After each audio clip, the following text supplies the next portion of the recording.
Ronnell Hunt on 12 News, working for you.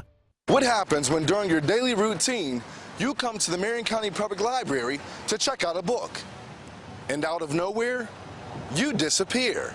And all of a sudden, you find yourself trapped in a room with this bag in the middle of an art heist. The Maddie C. Stewart Foundation Choice Bus made a stop in Clarksburg today to pick up West Virginia students. But the destination is not up to the bus driver. The choice is all in the hands of the students as they learn the importance of continuing their education. On the early morning of May 8th, the driver came southbound, crashing right through the front fence of this resident's property, barely missing the gas meter and running in. The only thing stopping them was actually the guide wire itself, but they tried to get away. However, everything was on camera. When we talk about grading, we're not talking about your typical A's and B's that you receive in school.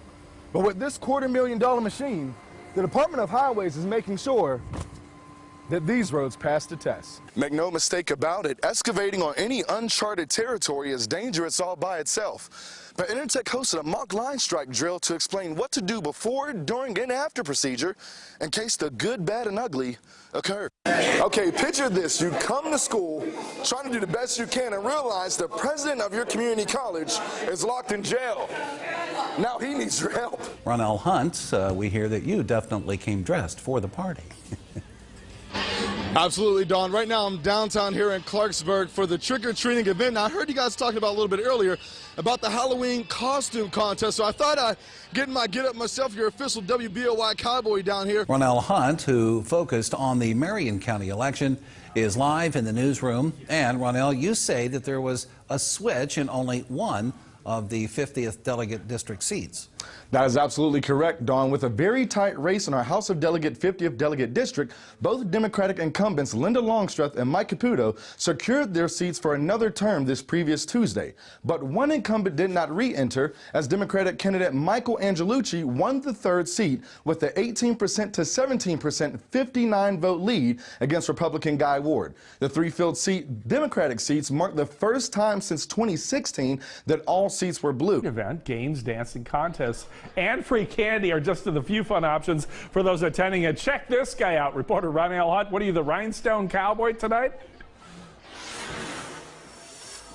You know what? I am more than that. I'm like the official WBOY cowboy. We're loving living local right here in Harrison County, in particular right here in the downtown streets of Clarksburg. 3rd Street, 4th Street, and Main Street as a whole has been closed off because, as you can hear behind me, the whip of the nay-nay is going on. There's a live DJ right on the Harrison County Courthouse patio. Well, our Ronnell Hunt was in Weston and has your full story.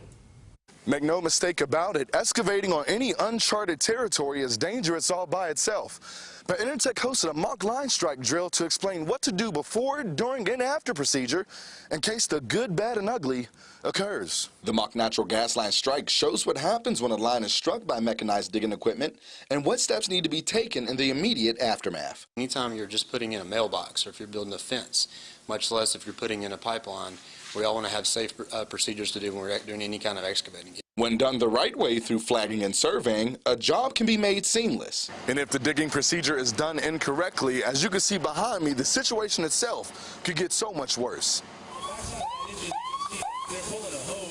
A lot of times, the thing we really have to watch for is excavators that might dig into the pipe and not actually rupture the pipe, and then cover it back up, and then what it does is it creates an area that can corrode over time, and eventually it could cause an explosion. This gives them a face-to-face interaction with their local emergency responders and public officials.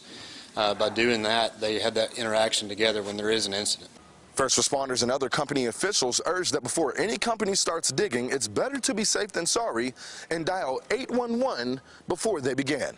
Reporting in Weston for 12 News, I am Ronnell Hunt. County family wakes up to a frightening sight when they find the unexpected in their front yard.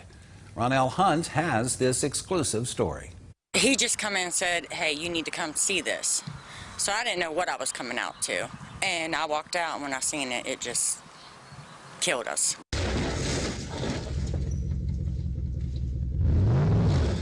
That is the mixed emotions of the Wade family as they woke up early in the morning to find the front portion of their house vandalized from an unknown driver.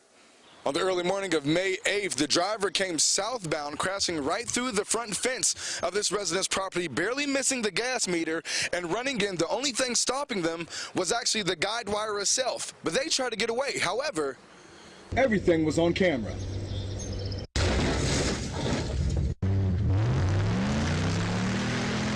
Surveillance video of the property shows a maroon truck barreling through the front yard and struggling to get away after it slammed into a utility pole guide wire on the other side of the house, not staying around for long and leaving the scene with no hesitation. This is our property, and we respect other people's property, and it's a scary thing now, not knowing if somebody's going to come through your house or not. The vehicle sent debris flying into the side of the house, including pieces of the fence, nearly missing the living room window, coming a little too close to home for April and her husband, as well as their 8-year-old daughter. I've had trouble sleeping because, you know, what I think of what ifs. What if my daughter was out here? What if the dog? What if they hit the gas line? What if they came through the house? Like, you don't know. And now I don't feel safe. Now, if you have any information about this incident or the getaway car itself, you're asked to contact the Marion County Sheriff's Department, and they want to remind you that you can remain anonymous. Reporting in Marion County for 12 News, I am Ronnell Hunt.